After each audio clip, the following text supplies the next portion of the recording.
বেদায় নাহায় কিতাবও আছে যে আদম আলাইহিস সালামে ইন্তেকালের আগে ওসিয়ত করলা যে তানাউলাদের যে সামনে দিয়ে একটা অজবর ফানি আইব, এই ফানির সময় তোমরা আমারে জমিনে রাখিও না।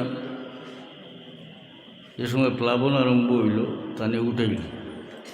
তো এ সময় আপনার মনে প্রশ্ন আইব, বলে বহু আগে নূহ আলাইহিস সালামের বহু আগে আদম আলাইহিস সালামে ইন্তেকাল করছেন, তানে কবর দেওয়া হয়েছে, মাটির মাঝে তানে পাওয়া গেল নি বলে কোনো সন্দেহ করবার কিচ্ছু নাই। আল্লাহ নবী ফরমাইছেন, ইন্নাল্লাহা হারামা আলাল আরদি আন তাকুলা আজসাদাল আমবিয়া। নবী হলোর শরীর খাওয়া মাটির উপরে আল্লাহ হারাম করে দিয়েছে। অর্থাৎ কোনো নবীর জিসিম মাটি খাইতে পারে। এছাড়া শহীদ হল, আল্লাহর পেয়ারা বুধ অলি বন্দাও হল, ইলাও পাওয়া গেছে, এখানে অক্ষত অবস্থায় পাওয়া গেছে। তবে নবী হলোর ব্যাপারে আইন করে লিছেন আল্লাহ যে ইন্নাল্লাহা হারামা আলাল আরদি আন তাকুলা আজসাদাল আমবিয়া। মাটির উপরে আল্লাহ নবী হলোর জিসিম খাওয়া হারাম করে দিয়েছে। তাইলে আদম আলাইহিস সালামরে পাওয়া যাইব না না? আদম আলাইহিস সালামরে জমিন মাটি থেকে তুলে হয়েছে। উহুদর শহীদ হলরে তো একবার সমস্ত লাশ এগুলোর তুলিয়া হরাইয়া দফন করা হয়েছে।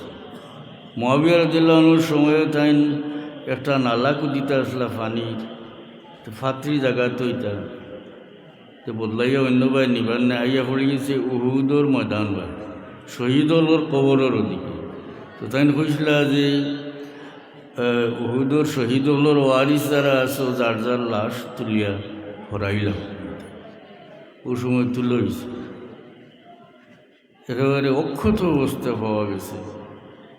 হযরত জাবির রাদিয়াল্লাহু আনহুর বাবা আব্দুল্লাহ তাই সাহাবি আসলা, তান ফুয়া জাবিরও সাহাবি আসলা। উহুদুর লড়াইয়ের আগর রাত তান ছেলেরে কইন বাবা তুমি যাইবার খাম নাই লড়াই, আমি যাইব। গোর মাতে তো এখন যাইত, তুমি আমার মেয়ে হলরে চাইবাই, আর আমার বহুত খরচ আছে তোমার ভাই। তবে আগামী দিন উহুদুর ময়দানও যে ব্যক্তি সর্বপ্রথম মুসলমান হলোর মধ্যে শহীদ হইবা, তোমার বাবা হইবা। বাদর দিন তাই শহীদ হয়েছে, দফন তো করা হয়েছে যেন শহীদ হয়েছে না।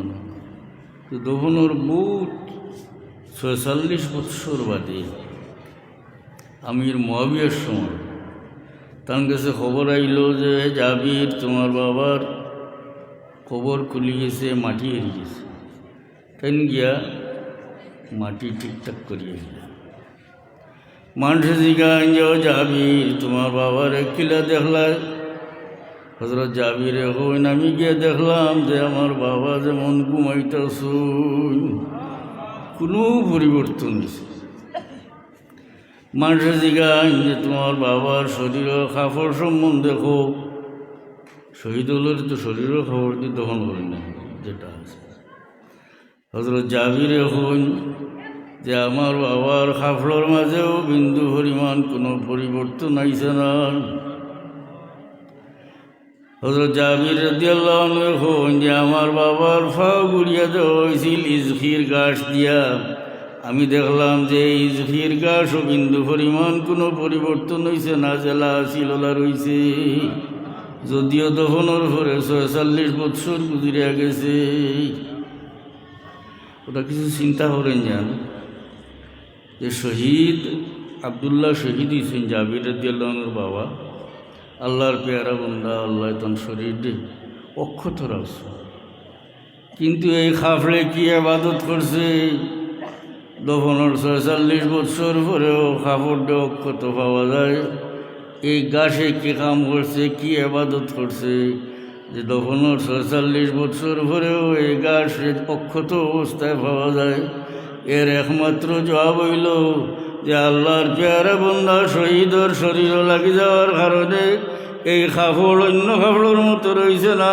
শহীদের শরীর লাগি যাওয়ার পরে এই কাপড়ের মর্যাদা বাড়ি গেছে, কিয়ামত পর্যন্ত এই কাপড় আর পচিত নাই। শহীদের শরীরও লাগি যাওয়ার কারণে এই গাছর মর্যাদা বাড়ি গেছে, কিয়ামত পর্যন্ত এই গাছ আর ফসিত নাই। যদিও গাছ 3 দিন মাটির তলে তৈলে ফসি যায়, এটা সঙ্গীর কারণে।